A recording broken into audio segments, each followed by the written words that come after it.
outro assunto. Calma que daqui a pouquinho a gente vai trazer mais debates aqui no Fala Espírito Santo. Mas antes, olha, o apresentador e humorista Carlos Alberto de Nóbrega está internado em São Paulo. Acompanhe. Sociais, Renata Domingues, a esposa do apresentador, fez uma live de dentro do hospital. Carlos Alberto, de 89 anos, foi a uma consulta depois de uma crise de pressão. A minha pressão no domingo subiu, deu um pouquinho alta, chegou a dar 18. Mas durante os exames, um outro problema foi encontrado. Há males que vêm para bem, porque eu vim para tratar de uma coisa e eles descobriram outra. Eu estou com uma pneumonia pequena, mas tem que ser tratada. Carlos Alberto está na unidade semi-intensiva e é monitorado 24 horas por dia. Apesar do susto, o apresentador garante que está bem. Graças a Deus eu estou bem, a pressão já está bem mais baixa, mas agora a preocupação é a pneumonia, pela minha idade, né? Segundo o hospital, Carlos Alberto tem evolução boa, mas ainda não tem previsão de alta.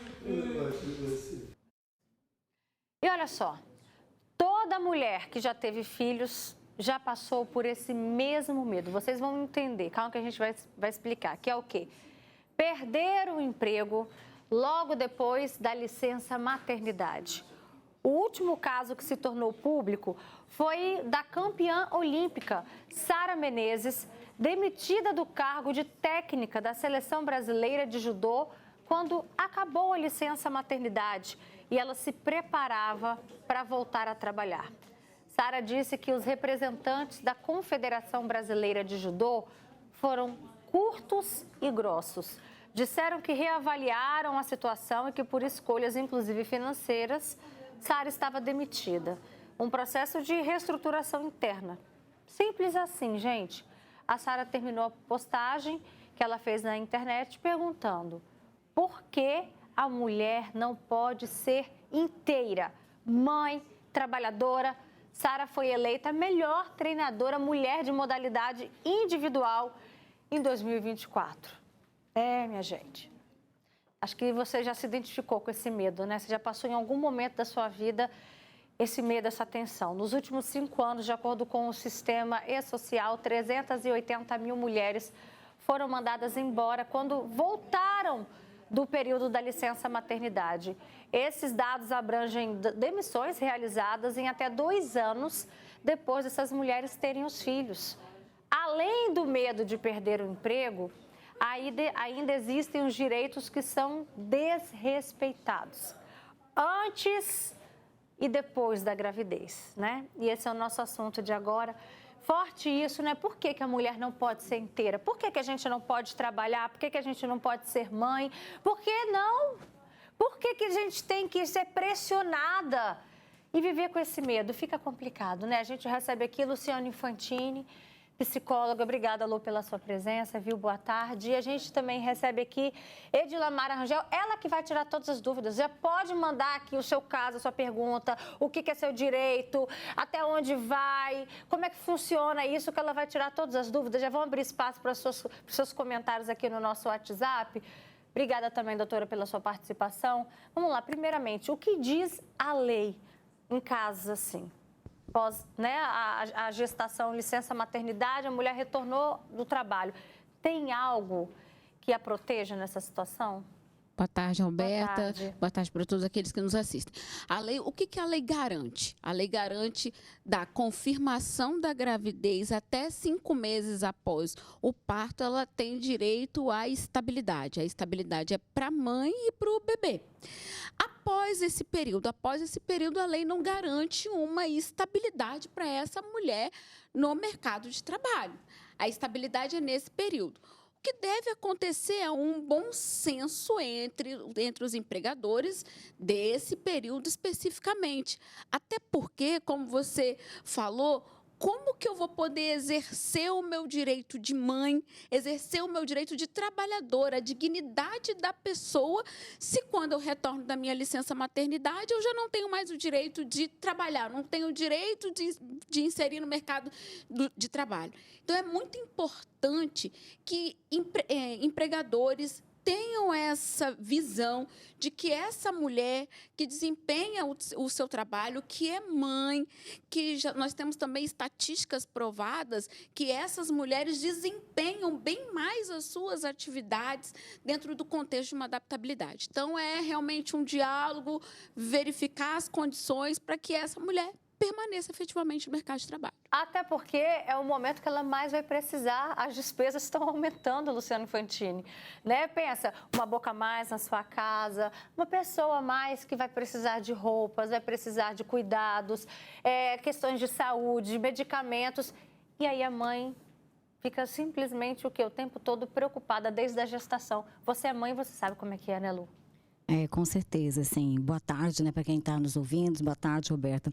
E esse é um assunto bastante delicado, porque, inclusive, na minha tese de doutorado, eu trabalhei, né, como que essa questão do trabalho, ela pode ser fonte de prazer, realização, hoje, mas também de dor e sofrimento. E a gente observa que no Brasil, grande parte das pessoas tem sofrido muito com o trabalho, seja por falta de reconhecimento, baixos salários, instabilidade dos vínculos, né? E como consequência, Roberta, nós temos diretamente o abalo da saúde mental. Né? Então, nessa ansiedade que você está colocando aí, né? Será que eu vou ser demitido? Será que eu não vou? Nesse medo de trabalhar. Então, assim, isso não faz bem para a saúde mental, desenvolve transtornos, né? De uma ansiedade leve a depressão grave, síndrome de burnout. Então, nós temos várias consequências aí.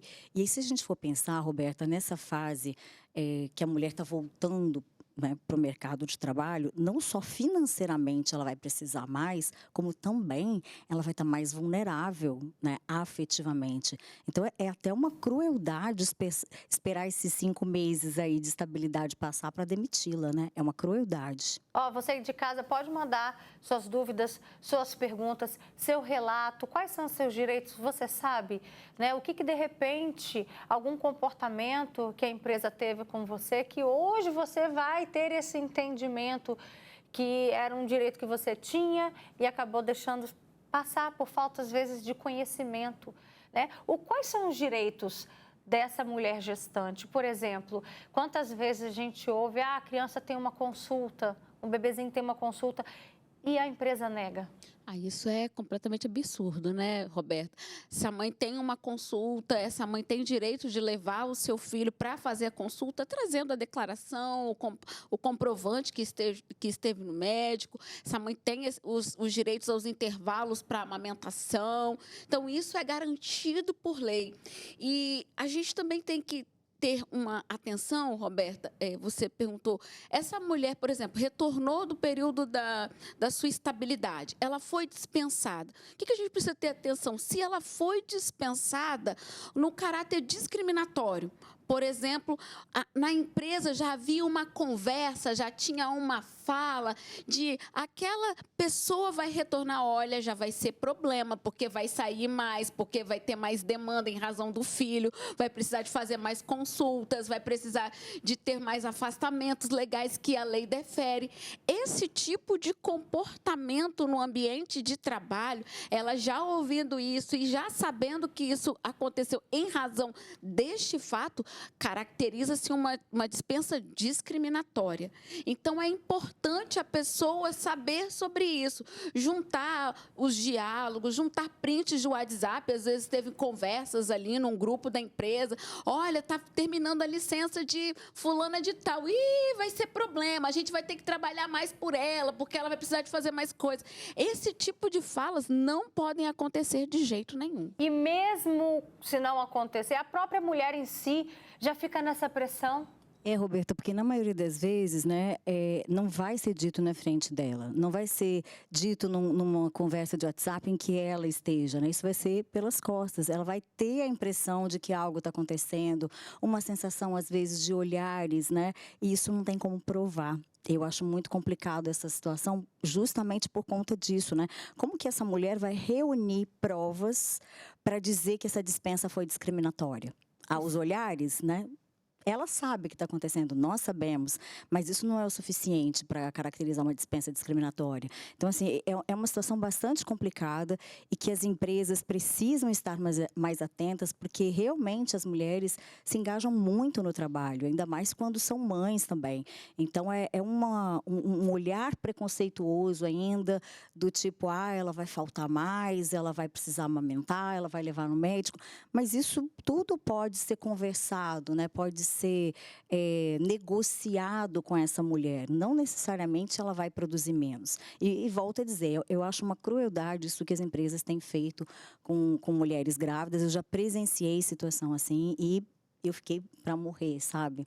E tem outra questão também. As pessoas não querem servir de testemunha quando sabem que isso está acontecendo. Os colegas, né? Os colegas às vezes sabem que está acontecendo falas discriminatórias, mas querem continuar na empresa, né, Roberto? Cadê o acolhimento, né, a essa mulher que está dando o máximo? Porque se vocês souberem o quanto nós mulheres, o quanto a gente se preocupa com o nosso retorno ao mercado de trabalho, seja uma CLT ou seja até mesmo uma pessoa autônoma, a gente se preocupa demais. Eu lembro que com 2 meses que eu ganhei a Maitê, eu já estava preocupada, querendo retomar para não perder o meu lugar. São preocupações que assolam a nossa mente. Ao invés da gente estar, por exemplo, curtindo uma licença maternidade, não, a gente já quer voltar, já quer arregaçar as mangas, já quer garantir o pão. Vamos lá, tem comentários aqui, vamos lá, olha só. Nossa, chegaram vários comentários, achei até que fosse do assunto anterior. Boa tarde, Roberto. Em pleno século XXI, é inadmissível pessoas assim ainda, porque eu tenho 62 anos e na época eu tinha 32, fui a uma vaga que estava aberta, eu tinha todos os requisitos, o empregador só virou para mim e falou assim, se você não fosse casado, não tivesse filho, a vaga seria sua. Né? Eu já saí de lá abalado, imagina hoje. Olha, minha amiga grávida de 7 meses foi mandada embora por justa causa e não teve direito a receber nada. Eu achei isso um absurdo. Pode, doutora Dilamara. Ao mesmo tempo, ela está grávida, a lei protege, mas, por outro lado, essa pessoa diz que foi por justa causa. E aí? A questão da justa causa, ela tem que ser devidamente provada. Eu não conheço o caso, eu não sei os detalhes. Mas o que prevalece nessa hora? Não, o que prevalece é se ocorreu uma irregularidade no curso do contrato de trabalho que gera a possibilidade da justa causa, a questão da estabilidade ela fica reduzida. Ela não prevalece nesse caso porque eu preciso ter um bom comportamento, vamos dizer assim, uma conduta adequada no ambiente de trabalho. Agora, eu tenho que entender essa justa causa, como ela se deu, como ela aconteceu, o tempo que essa empregada tinha no contexto, nessa questão de não receber nada, por que não recebi nada, né? Mas se pode acontecer que seja uma situação totalmente irregular, principalmente se tratando de uma empregada que tem estabilidade no ambiente de trabalho. Olha o comentário da Deise, eu descobri que estava grávida, aí eu fui comunicar à empresa, depois de 3 dias me mandou embora, agora eu estou desempregada. Absurdo isso, né, Roberta? A nossa legislação, inclusive, fala que, por exemplo, ela foi comunicar que estava empregada, né? E nesse caso aí tem uma característica aí de discriminatória mesmo, né? Ela foi comunicar que ela estava grávida, a empresa dispensou, se ela tem, você conseguir a testemunha, né? Como a nossa doutora está dizendo, mas se ela conseguir trazer a testemunha, todo o caso dela, ela tem todo o direito de retornar, ainda, inclusive, pedindo uma indenização por danos morais, pelas consequências graves que aconteceram. Então, assim, é totalmente absurdo. Supondo que a empresa fale assim, olha, você veio aqui comunicar e a gente já estava com a sua rescisão pronta. E aí a empresa é obrigada a recuar também? A empresa é obrigada a recuar, porque a legislação fala que ela tem direito à estabilidade ou à conversão na indenização, dependendo do local que ela trabalhar, que não for devidamente adequado, que não traga prejuízo para essa gravidez. Então, a empresa pode tentar sair, se não for um caso de uma questão de uma justa causa, que precisa justificar e tudo, mas como não é o caso de justa causa, a empresa tem que manter essa empregada ali no ambiente de trabalho. Ih, chegaram vários comentários, isso é muito mais comum do que a gente imagina. A outra fala que trabalhou numa padaria famosa em Vitória, a patroa me tratou mal a gravidez inteira, já que não podia mandar embora, né? Coitada dessa funcionária, gente. Isso é um absurdo, mandar a pessoa ir embora grávida. Teve outro relato de uma pessoa que falou aqui, voltei de licença e trocaram o meu horário de trabalho, um horário que não consigo colocar meu filho na creche. E aí, pode isso, doutora? Rapidinho, já acabou o nosso tempo. Pode isso? Eu entendo que, por uma questão de razoabilidade, a empresa não poderia fazer isso. O empregador tem um poder diretivo, né, de manter dentro da conveniência dele. Mas se ele faz com esse objetivo de eu vou te trocar, no caso que ela está falando aí, eu vou trocar você para um horário para você pedir demissão. Na verdade, ele não está trocando por uma questão de organização. Neste caso, eu entendo que se ele fizer isso, ela, se porventura pedir demissão, a gente tem até uma situação que ocorreu lá no nosso escritório, nós conseguimos reverter o pedido de demissão. Perfeito. E ainda uma condenação de danos morais por causa disso. Tá joia. Gente, nosso tempo acabou, a mulherada participando, mas ao longo do programa a gente vai lendo mais comentários. Beijo, Lu Fatini. Obrigada também, Edilamara, pela sua participação.